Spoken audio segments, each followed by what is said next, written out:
Welcome everyone to my conversation with Blake Hansen. Blake, thanks for making time for this. Absolutely. Thanks, Jess. So for people who aren't familiar with you and Alturas and your business life, tell me about the businesses you own and what you're up to. Um, I'm just like every other entrepreneur that got bored with one thing, and instead of killing it or self-sabotaging it or selling it, I decided to hold it and keep building. So yeah, that's my thing. I like to hold on to businesses and operate businesses. I think at my core, I see myself as a business owner and a business operator.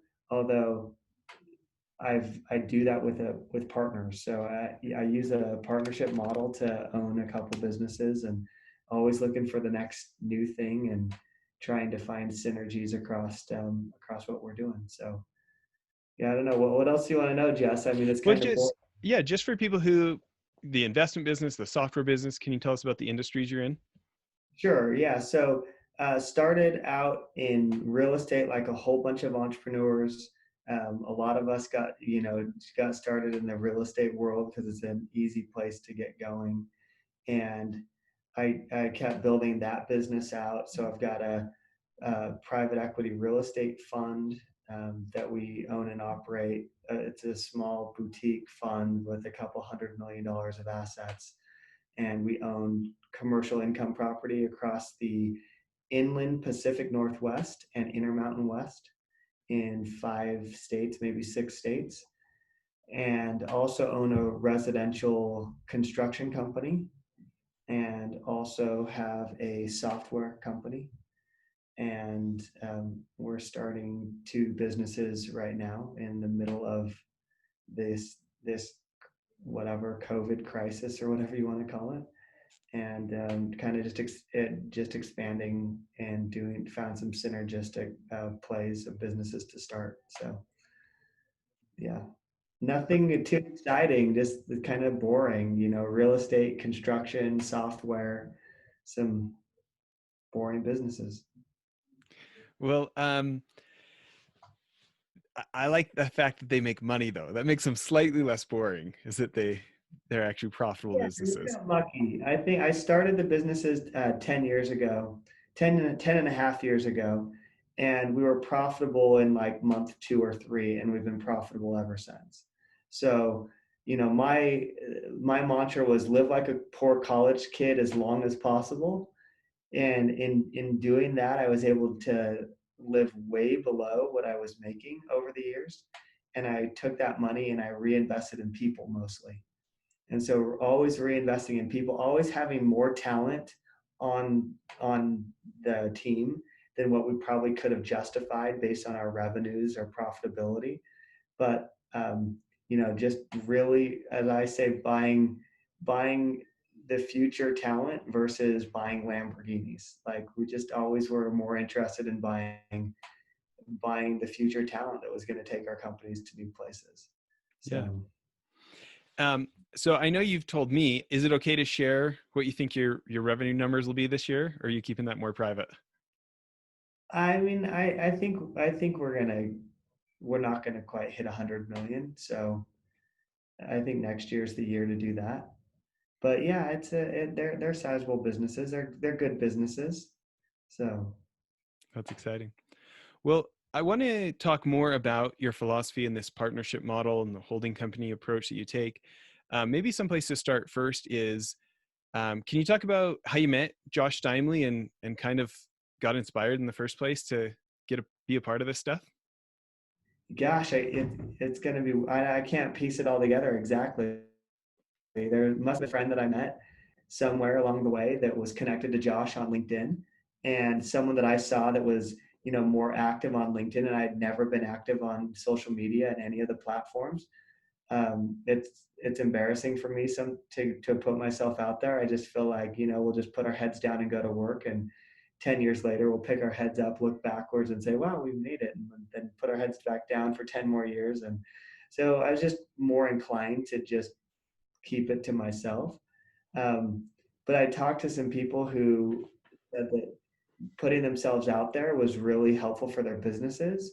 And I thought that's great, but I don't have anything to sell, because a lot of these people have one business and they're known as the CEO of a company in a certain industry. And I just always felt like I couldn't own it, because I was the CEO of a parent company that had subsidiaries that were in a diverse, industry mix. And I just felt like, gosh, how can I own that? How could I own that? So I was inspired to reach out to Josh, because he was like, "Hey, let me see if I could help you out." And we had a conversation, and we just connected on like the core value level. Like, he understood me as being someone that, by some measure, was successful but didn't really want the notoriety and publicity.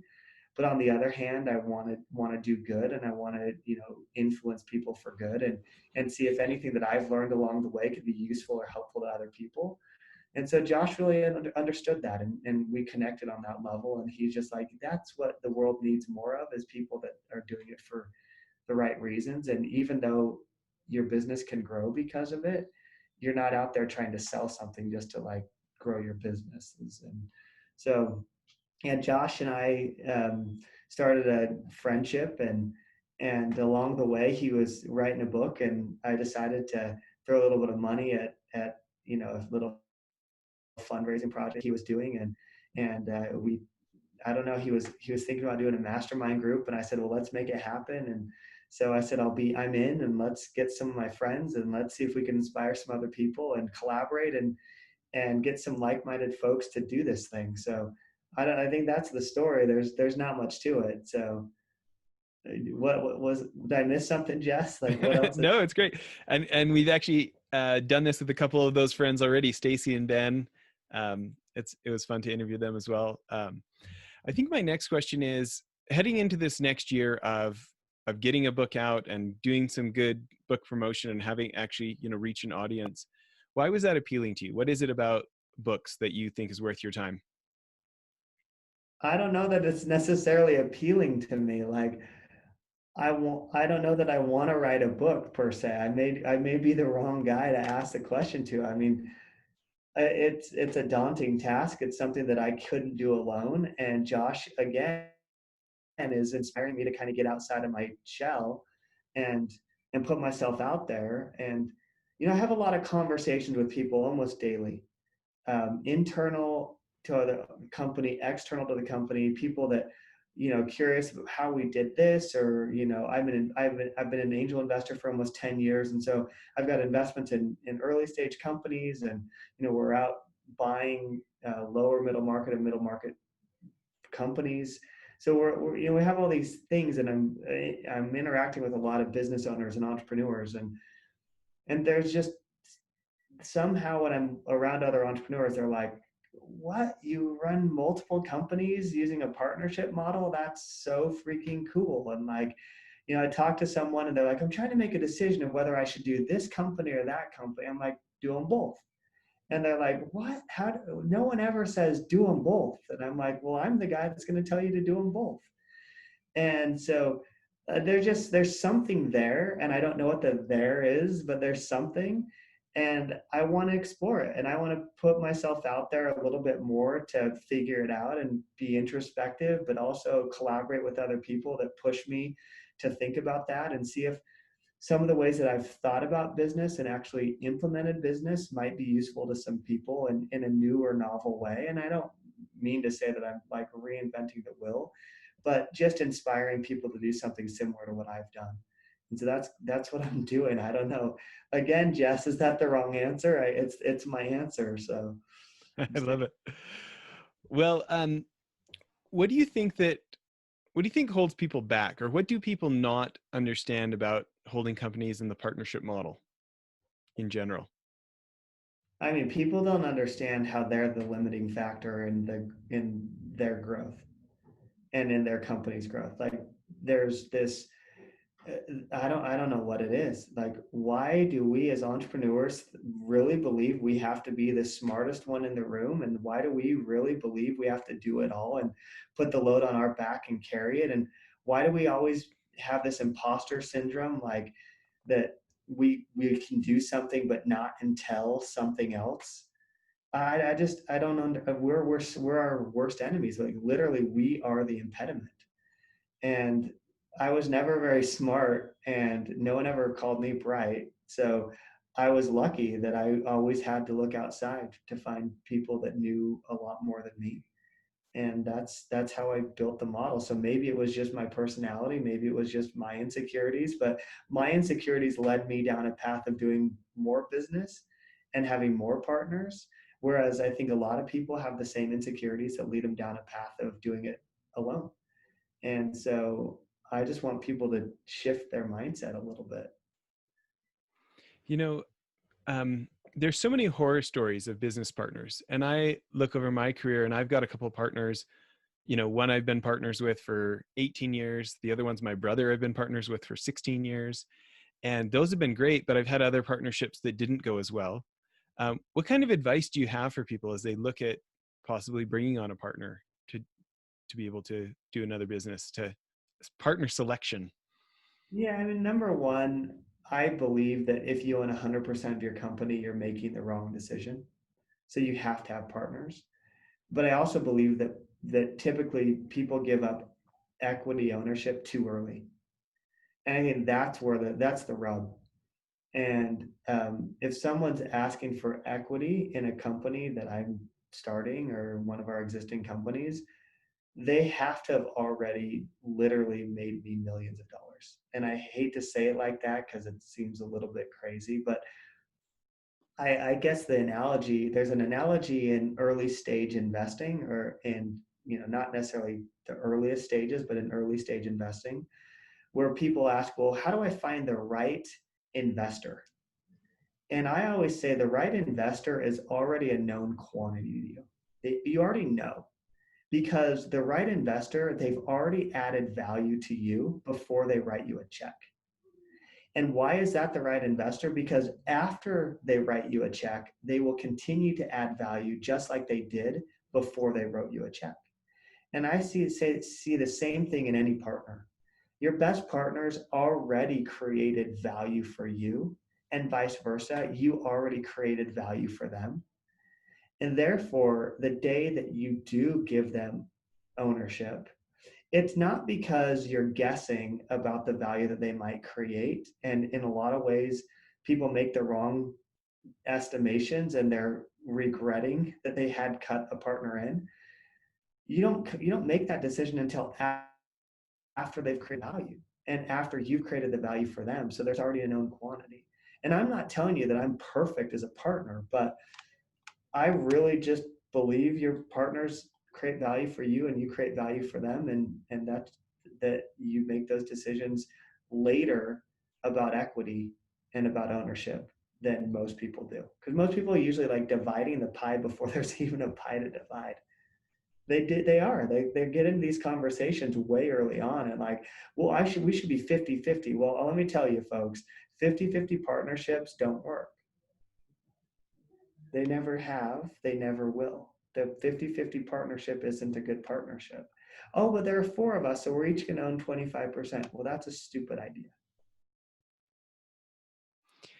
Yeah, I unfortunately have had a couple of 50-50 partnerships, and I don't anymore, right? Because they They didn't don't. work.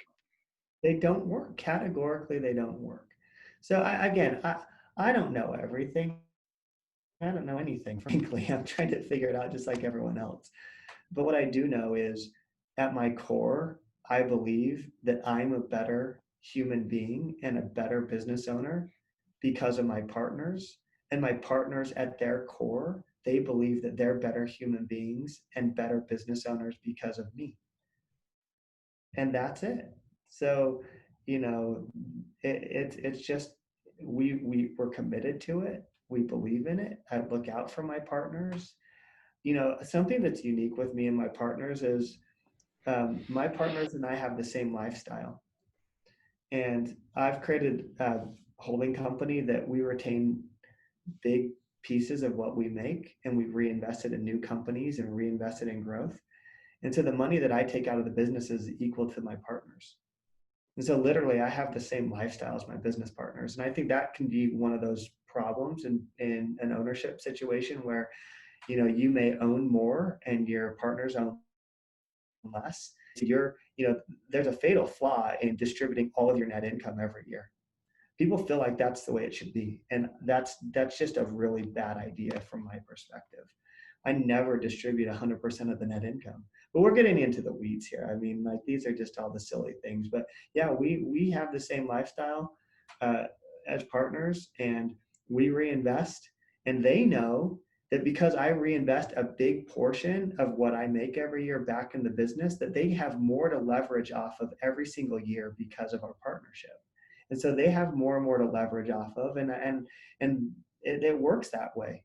So in our arrangement, I'm always adding more value, even if I'm not really an operating partner. I'm not in the business day to day. They're running the business day to day, but they get a bigger and brighter future every year because of the partnership that we have together. Because I'm not siphoning it out and taking it and putting it somewhere else. I'm literally putting it back in the business and helping us grow. So, for people who are interested in this, and they probably are interested in nitty gritty details, um, what does this look like as far as continuing to make that a good relationship? How do you keep that relationship up? How regularly do you meet with people, or what does that look like? Relationships take work. Every relationship takes work. Partnerships are no different. I come from a unique situation. I'm a twin. I have a twin sister. And so I learned very early on in my life how to share with someone else. And I learned that relationship, which is like one of the strongest relationships of my life, and it may never, it may always be that way because we've just share so much and we communicate in a unique way. But I was I didn't have a choice with my sister. We shared birthdays, we shared pain, we shared things. Um, my mom and sister died in a plane crash when my twin sister and I were 15, and we were there for each other, and we've just always been there for each other.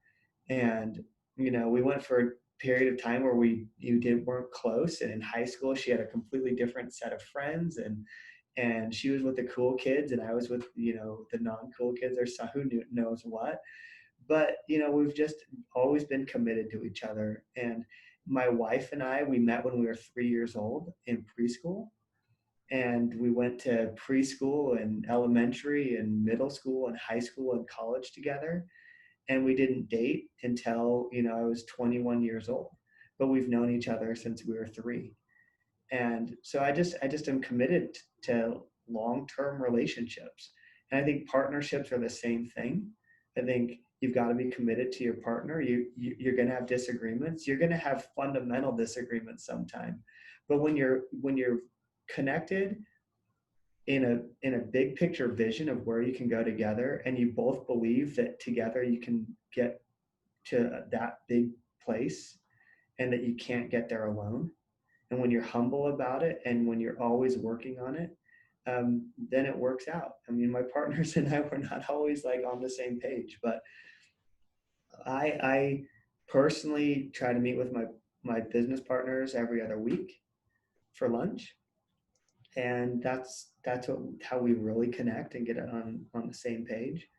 But and then when there's something that's on my mind, I call them at 10 o'clock at night or 7 in the morning or whatever. Like, we collaborate. And then when there's a problem in the business, and like I might be able to help and help solve a problem or just be there as a sounding board, then that's what I'm there for. But for the most part, I'm hands off. And they get the credit, and they get to do the work, and they get to manage the teams, and they get to do what that's right for the businesses. And that's our partnership. It's a great way. I provide them autonomy and freedom, and they thrive on that. And I'd say, generally speaking, the people in our organizations thrive in a culture where you give them freedom and responsibility. They want to live up to it. And my partners are the type of people that they literally just deliver, and they're amazing contributors. And then that's how we've done it. So I don't know, there's probably 1,000 details there, but that I skipped over. Well, I'm interested. Yeah, let's go dive into a couple of those. So, when you do see something fundamentally different for them, what's your mindset in solving that problem and getting on the same page again? How do you have any mental models or just philosophies that you use when you approach that? I mean, look, on an operational level, there's going to be disagreements all the time. We subscribe to the entrepreneurial operating system by Gino Wickman, EOS, traction, that whole thing. And in the end, in a disagreement about the operations, my operating partners, my partners, they win. Like if we disagree, they win. So I'm I have a role, but my role isn't to meddle with daily affairs. So we don't typically have a lot of disagreement about the day to day. And we also have always taken the approach that collectively we get to the right answer, individually we fail. So collectively we get to the right answer means that we come in with strong opinions. We have people that care a lot and they have strong opinions, and we may disagree initially. But when we're on the other side of solving the problem, we all agree on how we're going to move forward. And if that, rarely, but sometimes that is that I am not, my vote doesn't count and their vote counts. And I have to be 100% on their team. I have to be 100% in their camp, and I'm not going to undermine the decision. And if that was the right decision from the team, then we own it together and we move forward, and then we collectively win, and we also collectively fail. But when we collectively fail, it always turns out to a collective win, because together, when we made that decision to go down a certain path and we made the wrong decision, there's no politics involved, there's no blaming people, there's no scapegoats. It was, we made the decision together and we're going to get ourselves out of the problem together too. So, and I say shared decisions lead to shared failure, and shared failure always leads to winning. It always does. We always get to the right answer. So I don't know if that makes any sense, but that's how we approach it. Now, high level visionary type stuff, I'm seen as like the guy that I've got $1 billion ambitions. All right. So it's taken a while for people to be like, oh my gosh, Blake might not be crazy having $1 billion ambitions. But for years and years, it was like, wow, Blake, you're like, where are you coming from? Why are you dreaming so freaking big? Like, we're here and you're like here and is not even close. But I came to the realization that to attract and retain top talent, I really needed to have a huge vision, like a vision so big that most people thought, holy cow, there's no way we can get there. But on the other hand, that they thought, wow, Blake believes it. Let's go with it. Like, let's keep moving towards that. And eventually people got to the point where they're like, we buy in, we're going for it. And so that was my role. My role as the visionary entrepreneur was always to like help people see that they could achieve more than they thought was possible. And in partnership with me, there's just no limitations. Like, we're not that big or whatever, we're just trying to figure it out, but we don't have any ceilings. We didn't create we don't create artificial timelines, we don't create artificial ceilings for ourselves. We're going for it. And I've always said we got a 50-year time horizon, so let's go after it, and in 50 years I bet we can get there. In fact, I bet we can more than get there. So, those are the conflicts that we have, is about my big vision, but I'm just patient. We'll just patiently get everyone there. And eventually they'll see that I'm not as crazy as they once thought I was. Well, I'd love to talk about this visionary thing for a minute. When you think about both doubling down on your strengths as a visionary and maybe curtailing some weaknesses as a visionary, what does that look like for you? Yeah, I mean, for me, I mean, what's on my mind today is that as we talk about that coming out of COVID and coronavirus and quarantine, I've been pulled more into day-to-day business, not because they need me there, but because we're just you'll just feel like, oh gosh, I got to be in that meeting or whatever. And so I'm like, oh gosh, I can't be in those meetings. Like they don't, not, number one, they don't need me. They don't want me. And in fact, there's a really great story with one of my business partners. And this is like a sidetrack. So we'll have to come back to your original question. But he sat me down once and he said, you know, Blake, I just don't want you in any more meetings. He's like, not that you can't be in any more meetings, but I just don't think you should be going to these meetings.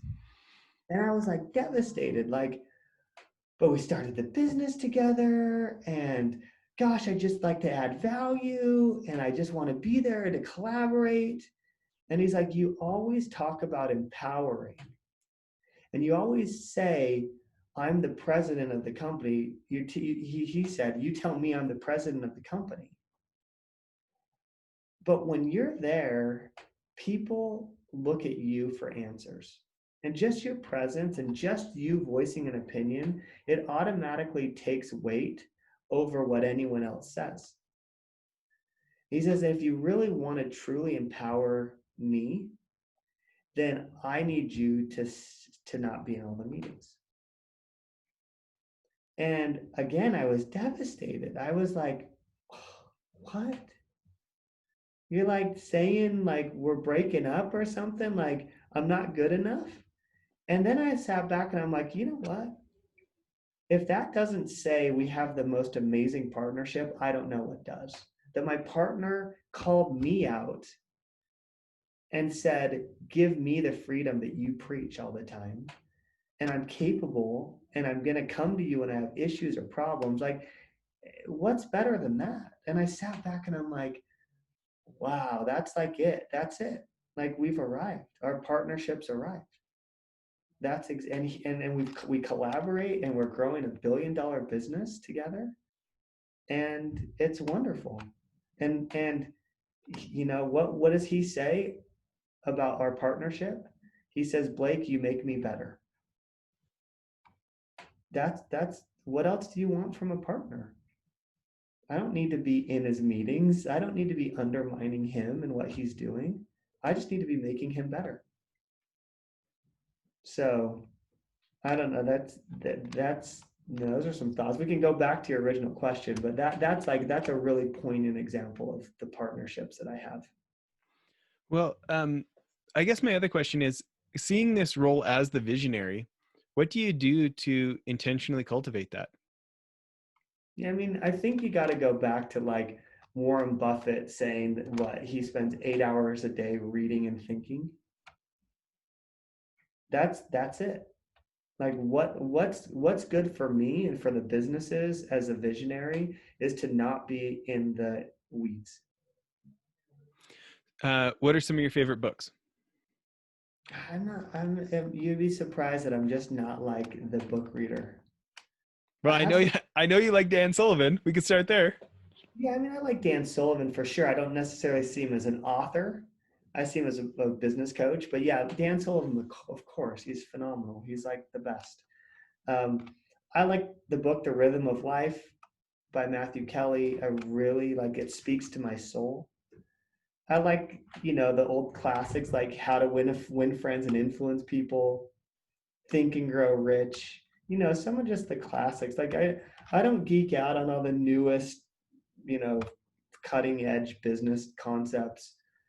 I studied Warren Buffett extensively in college, and as I was getting these businesses started, the model that I've adopted is a Warren Buffett model of being this visionary entrepreneur that facilitates other entrepreneurs and provides capital and resources and connections, and building out this holding company model. That's where I got it from, is him. And I thought, what, a little guy in Boise, Idaho might be able to do it a little way, not like him, but in a different way. And He did it in Omaha, Nebraska. So for heaven's sakes, I guess we share something in common. But yeah, I thought maybe I could do this in a small way, and maybe I could do it in a similar way. Um, yeah, I don't know. What other books do I like? I mean, I'm not just the old reliable classics. I really don't. I don't have time. I'm not. I don't listen to any podcasts. None. I don't spend my time like polluting my mind with too many ideas. I want to get the right ideas. I guess like it's a little oversaid, but like I'd rather have it curated by my friends. So I'd rather have 5 friends tell me about a book before I read the book. 5 people that I really trust, that are respected. Um, but yeah, I don't know. I know that's the wrong answer, but that's for me. It's keep it simple. When it comes to the thinking part, um, I can see the whiteboard behind you. Is that a tool of choice? Are you do you write? Do you sit and look out the window and ponder? Are you a guy who goes on walks? Is there any rhyme or reason to that for you? No, I learned by talking. It's that simple. So I learned by talking to other entrepreneurs. So I'm most inspired. I'm most in my element when I'm sitting in a room of other entrepreneurs. I learned by seeing them and learning from them and talking to them. So that's it for me. That's where I get it. That's why I'm a part of Entrepreneurs Organization. I'm a part of YPO. I'm a part of Strategic Coach. That's why I do those convoy trips with Trent and Ken down in Salt Lake. And that's why, is because I want to be around other entrepreneurs. And that's why every day I spend hours of my day speaking to my friends on the phone or at lunch or, whatever, about their businesses. I want to be that guy that they can come to. And I also go to them and we collaborate. So there's hundreds of entrepreneurs that I collaborate across a lot of different places. And that's really where I do my thinking. It's how I do my thinking. Um, Along those lines, can you talk about this role of, I'm looking at blakehansen.com right now, and the idea of a book and the basically additional ways to facilitate sharing this with more people. Just any of your thoughts on that, of letting the website do some of the work or letting the book do some of the work of helping people because you only have so many hours in a day? Yeah, I mean, I'm trying. Look, these are just like first pass iterations of like trying to be useful in more than just me having one, individual one-on-one conversation. So yeah, that's what I'm trying to do, is extend that. But on the other hand, I'm trying to engage a community and people that are like-minded, that, are attracted to, whatever it is that I'm doing, or share, like, have similar core values or feelings or thoughts or ideas, and that we can learn together. Like, I'm on a journey. We're all on a journey. I want to find people who are on a similar journey. And so the more I put out content, I believe, and it's already proven out, the more people that are on a similar path that are collaborating and talking to me, and it's helping me refine my ideas, helping me think through my ideas, exposing me to new concepts and new ideas. So that's the reason. That's it. That's the whole purpose of the book, my website, my LinkedIn strategies. It's just to engage in dialogue, because that's how I learn. That's fun. Um, Speaking of your strategies, you and I have talked different times about this strategy of being a holding company and the partners. Are there any nuances to owning a holding company that maybe you discovered by actually doing it, or just lessons for the rest of us who are interested in that model? I'm sure there are too many lessons.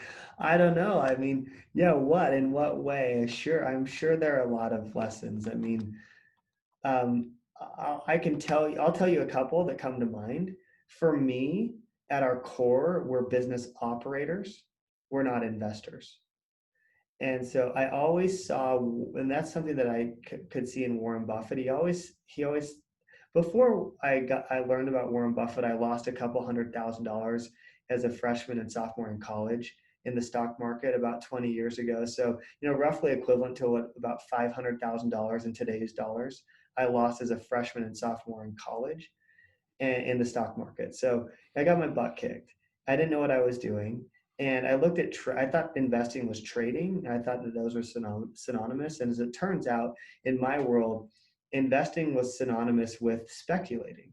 And Warren Buffett really helped me understand, like reading about him, the difference between investing and speculating. And as it turns out, investing is about cash flow and about operating businesses. And he always was preaching this, like, think about operating businesses and thinking about like what these businesses are as operating companies. And so I just made a decision early on that I wanted to be an operator. I wanted to really learn how to be an operator of businesses and see myself as an operator and owner, as opposed to just an investor, just a passive investor, because passive investors get destroyed. Active operators of companies, they don't. And so that's how I've looked at the holding company, that at our core is the knowledge and skill set around starting and scaling companies. I've got a new business that we're trying to figure out, which is how to buy and scale companies. And so that's an experiment that we're trying to figure out, if we can buy and scale companies similar to the way that we've started and scaled companies. But yeah, I look at us as business operators. We know how to scale companies. And I think that's really done us well in our model, as opposed to just throwing money in passive investments where we have little control and we don't know the outcomes. Our outcomes are more certain. So it's taking a uh, smaller number of bets, maybe larger dollar bets, but smaller number of bets, and really having the control and really creating the win-win. So I don't know, that's an idea. There's probably 100 more things that we've learned along the way. That's great. Maybe going a different direction. I'd be interested in any of the lessons you feel like you've learned having investors in your real estate fund and things like this, of maybe big lessons that you feel like you gained over the years of just having so much experience with it. Yeah, I think there's a winning strategy of having investors, and the right investors. And the investors, the type of people that they're givers and they want you to succeed, and they're going to do everything they can to help you succeed. And although they can be hands off and they don't need to meddle, they create a network of people that are there through things that I hadn't faced before. So I look at my investor network and I see the capital that they provided, that it helped us scale our companies. And I think that was good. But actually the network effect, like knowing them, asking them how they did things, and just being able to learn vicariously through them, and having that advisor mentor group, that's been invaluable. And we couldn't have gotten to this point without having those investors, yes, for their money, but more for what they've been able to provide to me, and just the support and infrastructure around me as a young entrepreneur that didn't know very much, and hitting my head on the brick wall and coming up to barriers, and just falling 1,000 times, and needing to really have people around me that could help out, and giving people an option to invest. Now they're aligned in a different way. You can find those advisors, you can find those mentors, but they don't step up in the same way as when they have money invested in you. So I just think that's a winning strategy, and something that I'll always do. I'll always have investors. I'm not just looking for money, I'm looking for investors that add value. That goes back to the partners. It goes back to that story I told you about, like how I look at investing in early stage companies, where I always tell entrepreneurs to find the value first before you take the money. And that's something that I've really used and utilized well, I think, in our companies. I'm interested. What kind of mistakes do you see people make when they're trying to get maybe a larger, more sophisticated investor? What do you see people do wrong? I don't know. I don't know what they do wrong. I mean, they probably do everything wrong. So, I mean, most people do everything wrong. For me, getting the larger, more sophisticated investors in my camp, um, we can talk about it. I think sometimes people come across as like they know everything, and they're industry experts before they are. They act like they figured out something. They've reinvented the wheel, and like, oh my gosh. And for the most part, people don't. Like, practical, successful people, they're not looking to change the world like Elon Musk. I know he has, but for most people, they're not looking for that. They're not looking to make those types of bets. Elon Musk had to make those bets in himself along the way because he had a lot of money to make those bets. If Elon Musk were just an early stage entrepreneur, he never would have had that traction because people aren't looking to take those big bets. They're looking to take predictable bets. And when you look at raising capital, the best way to raise money is to have certainty in what the investment outcome is going to be. And so you've got to give that certainty to investors. I think for me, one of the things that I always sold to investors was, I heard this multiple times. Investors either said, "You're a younger version of me. I see you on a similar trajectory as I'm on," or they would say, "Hey, I see in you a better version of a younger version of myself." And you win with either of those if you're humble and approachable and teachable, and you win people to your cause. So that's what I tried to do. I always tried to get people to see me as a younger version of themselves or a better younger version of themselves, and where they could help me learn the lessons that they've learned, and that I would listen, and that I would be, I'd be coachable along the way. That's great. Um, well, anything we haven't covered that any of this made you think about, or anything you want to? Oh, there's 1,000 things. I mean, what do I know? What do I know, Jess? It's fun. Business is fun. That's why I never plan to retire, and why I just want to keep going after this for a long time. I've created a sustainable business model for myself, a sustainable lifestyle for myself, and that's really important to me. And everything I do, I try to model for my people. So That's I'm just great. for the long term, and I think that's so. Yeah. You tell Well, me, Jeff, is there anything else you want to know? yeah, I got one more. So I'm thinking about, you're in YPO, you're in strategic coach, you do all these things.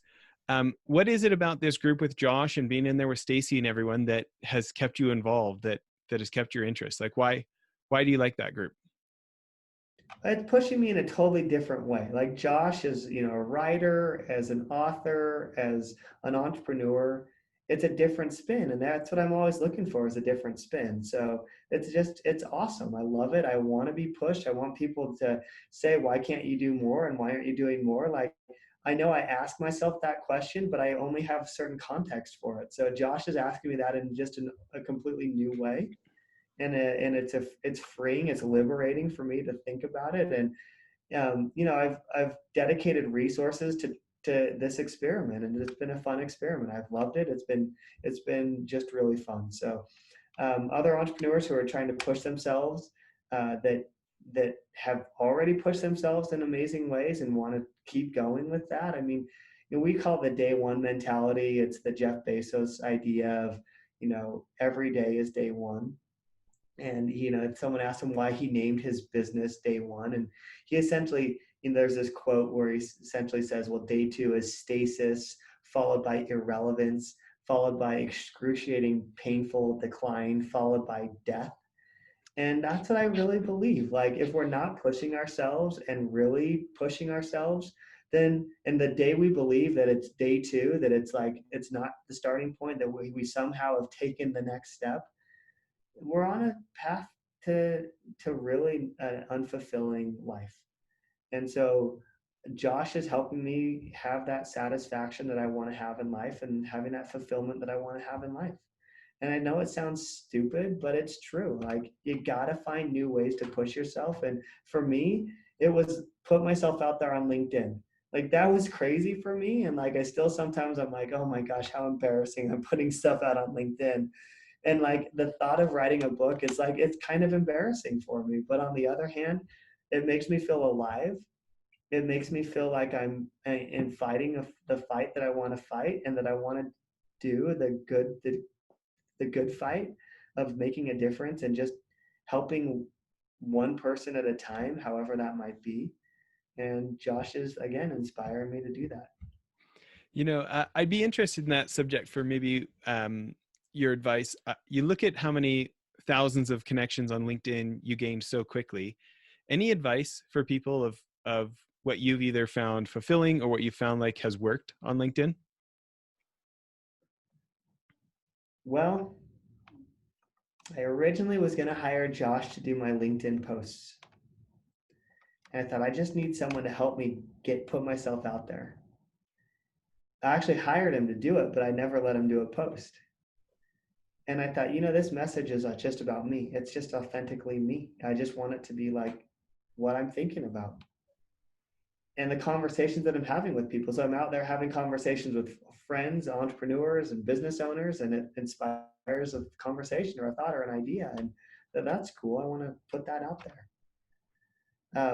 So yeah, that's the basic. I think there's a lot more. Like, you want to talk about the complexity of why I think I've had relative success for the time that I've been doing it, and for the limited geography that I've been approaching. I mean, literally, I was just trying to connect with people in Idaho. We're like the what 43rd largest or smallest state, like by population, maybe 45th. I don't know what it is, but like we're like towards the very end.